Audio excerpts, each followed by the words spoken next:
if they're nurturing and caring and loving and love and feel, and they feel deeply and they're an empath, they're empathic and feeling, then their moon is strong. If they're brilliant, communicative, eloquent, their Mercury is strong. If they're wise, judicious, truth-teller, don't like lying, their Jupiter is strong. The sun is called Surya. The moon is called Chandra. Mars is called Mangala. Mercury is called Buddha. Jupiter is called Brihaspati. Venus is called Shukra. Saturn is called Shani. And the head of the dragon, one of the nodes that cause eclipses of the sun and moon, is called Rahu, and the other one, the tail, is called Ketu. And these 9 planets that we constantly see, if you're watching, move through the constellations. When they move into certain positions, they're having a party together and they're mixing their influences and they're affecting certain departments of our lives. Because all of this reality is subtly connected. Before we finish, let me ask you, which of these planets did you associate yourself with the most? Which planet is your guiding planet?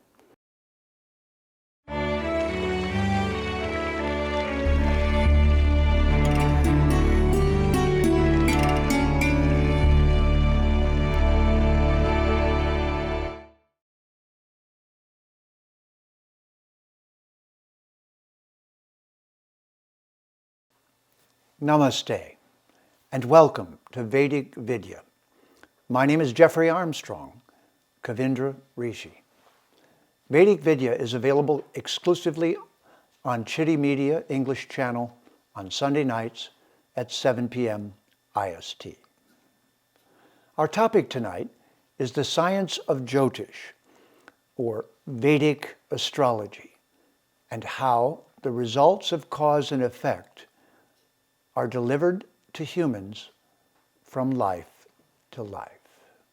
This subject presupposes something that is the basis of yoga, the basis of the Hindu Vedic culture and civilization. It is a long view of all of us, every living entity, everything that shows symptoms of autonomous existence, from microbes up to all the creatures that we see so beautiful on our planet, to ourselves as humans. But what makes us unique as humans is that we're practicing using self-choice and decisions that we are discerning to participate with or go against the laws of nature. This gives rise to a process called samsara. Because we're the Atma, because we cannot die, once we enroll in the university, once we come here to Prakriti, to the realm of cause and effect, hear the word Kri in Prakriti? It's the root of the word karma. Everything within matter is based upon karma, or cause and effect. That's because the entire reality of Prakriti is an assembly of parts that are functioning under particular laws of nature and rules. And so, every action has an equal and opposite reaction. When you apply that to living entities who can choose, that's us humans, then you get the necessity for giving feedback on our choices. You understand? We're here. If you were just an animal, you wouldn't get scored for your behavior because you do not have the self-awareness for you to know the difference between a constructive, cooperative behavior and a selfish, destructive behavior. You're just yourself. But when we become humans, when we enter the human body, we're the Atma, we're an immortal being. But now we're at the pinnacle of all of the biological life. And now we have one extra element added, our own use of free will. With that, then, comes karma, meaning what we do comes back to us. What you do comes back to you. It's a boomerang. You throw it, you try something, and it goes choo, choo, choo, choo, choo, choo, choo, choo, and something comes back to you. Goes around, comes around. Just like planets orbiting. And this brings us to Jyotish, which is the science of light in Sanskrit. Because the planets and the stars are emanating light, which is how we keep track of time. They're also emanating particular energies that are their particular calling card energetically. In other words, all of the universe around us has distinctive components. So Vedic astrology, or Jyotish, is a science that evolved out of an understanding that as time unfolds, cause and effect unfolds, but because the planets are moving, they're the visual constant in the midst of all of that. So it is, according to the Hindu Vedic knowledge, that whatever we do as humans follows us to our next life because we haven't always gotten the result of our choices. This is the basis of the principle of reincarnation, of samsara, of coming back again and again and again. We're supposed to be learning. And if we cooperate with the laws of nature, we get positive feedback. If we cooperate with the laws of nature, we get positive feedback. Every human knows this. Just do some dumb thing, light a match and hold it underneath your finger for a moment. What happens? Ouch. I don't want to do that again. You got the karma right away. Karma just means you got the response to what you did. Now, in order for us to be in these bodies, they have to have components.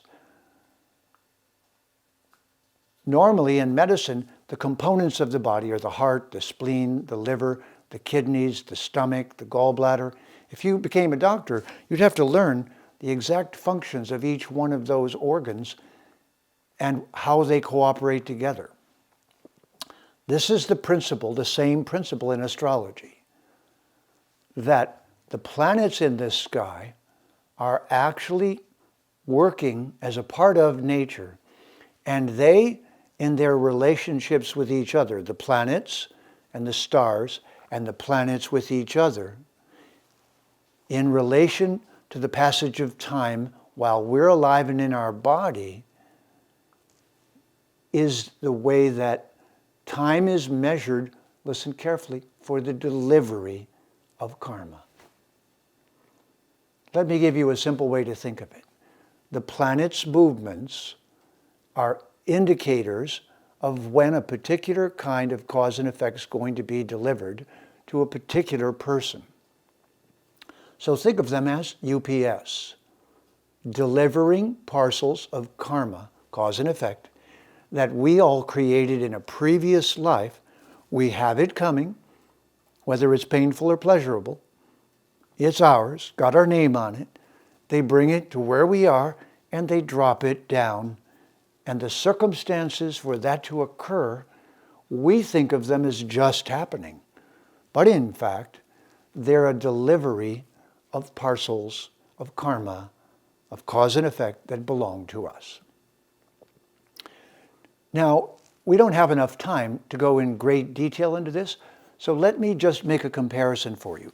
Just as the bodily parts are what's studied to be a doctor, so those same parts of us are the 9 planets in the sky, moving through the stars in the sky.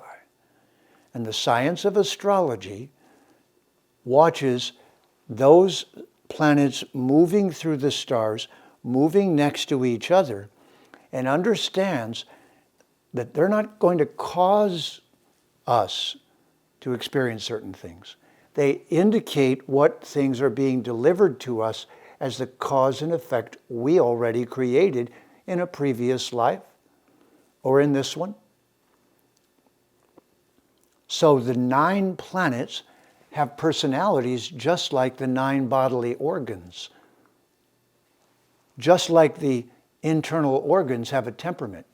I once read a wonderful medical book and the doctor said, I can hear the voice, he was a surgeon, of the bodily organs in the symptomology of the patient. If the liver's not happy, I hear it in the voice of the patient. If the spleen's not happy, I can tell by their behaviors and the way their mood is. So it is that there are 9 planets in the sky. The sun, the moon, Mars, Mercury, Jupiter, Venus, Saturn, and 2 you can't see that cause the eclipse of the sun and the moon. And they're called Rahu and Ketu. Now let's say the Sanskrit name of each of the planets, and now, after that, we'll talk about them. So the sun is called Surya. The moon is called Chandra. Mars is called Mangala. Mercury is called Buddha. Jupiter is called Brihaspati. Venus is called Shukra. Saturn is called Shani. And the head of the dragon, one of the nodes that cause eclipses of the sun and moon, is called Rahu, and the other one, the tail, is called Ketu. And these 9 planets that we constantly see, if you're watching, move through the constellations. When they move into certain positions, they're having a party together and they're mixing their influences and they're affecting certain departments of our lives. Because all of this reality is subtly connected. So here's the qualities of the 9 planets. Just a couple of words about each one. And I want you to take this personally. Look at yourself, and as I say this, I'm going to say the sun means, and you should think, I have a sun inside of me. In other words, when you were born, the sky showed the planets in particular signs, in particular places, 3 planets together, or 5 planets together, or no planets together. And each one of those tells the astrologer something about the karma that you're carrying from your last life that is going to land at various times throughout your life. Or it's going to make up your nature and your disposition. In other words, some of us are more like the sun, some are more like the moon, some are more like Mercury or Jupiter or Venus. Why? Because we became more like those planets in a previous life. We came in and we have a body that has that planet as an endowment that is stronger. I'll give you an example. If someone is an artist, which planet do you think they might have powerful? Well, let's look and see. Venus, Shukra. What is the nature of Venus? Harmonious, artistic, beautiful, aesthetic. So anyone you know who has artistic, aesthetic, harmonious characteristics, who's an excellent ambassador, who shows a refinement in the way they do everything, you know by those behaviors that they have a strong Venus. Let's take another one, Mars, assertive, courageous, and powerful. All right, so if you see someone working with weapons, studying martial arts, completely powerful, muscular, assertive, what you're really seeing is a personification of the planet Mars, of Mangala.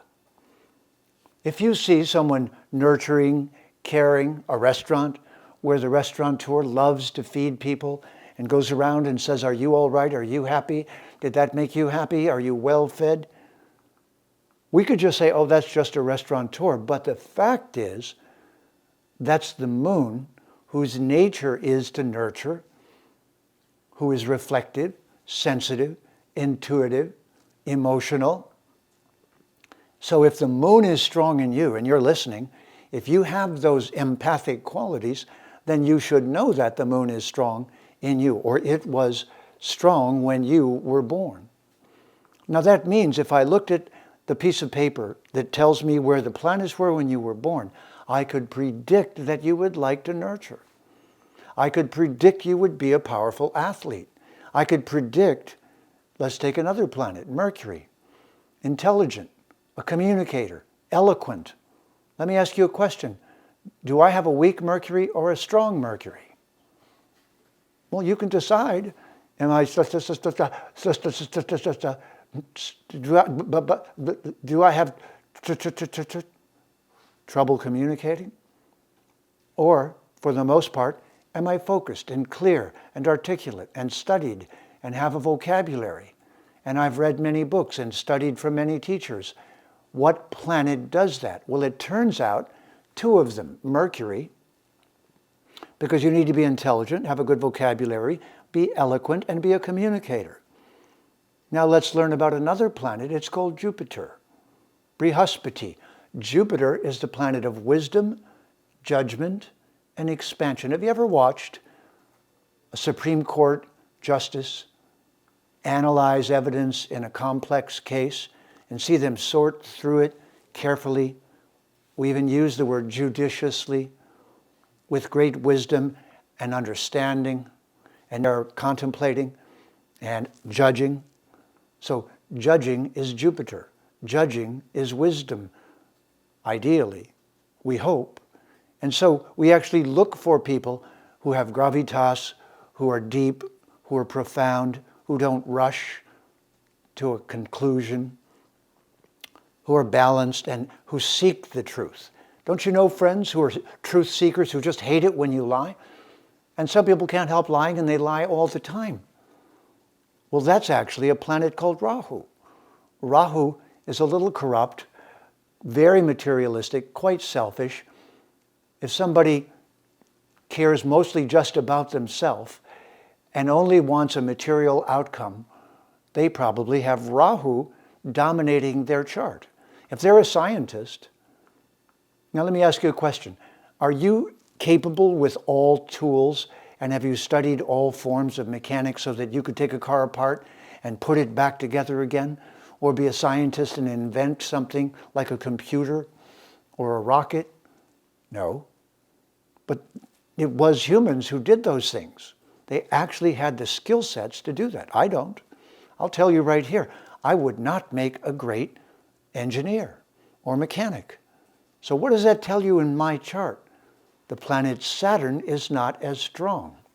Saturn is the manifester, the scientist, and the one who's able to control matter, property, belongings, mechanics, scientific understanding of the technicalities. This program that's broadcasting right now has scientists behind it, engineers, sound engineers, visual engineers, programmers. They have Saturn strong in their chart. So we've talked about the moon. What about the sun? Charismatic. Leaders. Don't you know leaders who they just walk on stage, and you can tell by how they walk on stage that they're interesting. There's something about their composure. That's the sun. Like the sun in the sky. Doesn't it command our attention? Isn't it the radiant source of so much? So an individual who's charismatic, very individualized, who radiates composure and something interesting and authority, that's their sun is strong. If they're nurturing and caring and loving and love and feel, and they feel deeply and they're an empath, they're empathic and feeling, then their moon is strong. If they're brilliant, communicative, eloquent, their Mercury is strong. If they're wise, judicious, truth teller, don't like lying, their Jupiter is strong. if they're artistic, aesthetic, fond of beauty, refinement, social values, interacting in a harmonious way, if they're an excellent diplomat, and do everything with refinement and elan, isn't that a lovely word? Then their Venus is strong.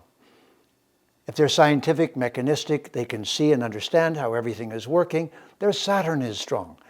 If they're materialistic, corrupt, criminal, addicted, violent, their Rahu is strong. And last of all, Ketu, the south node of the moon. Ketu is the people that don't care, aren't materialistic, are intuitive, are mystical, are interested in liberation, in freeing everyone, are not bound at all by material desires.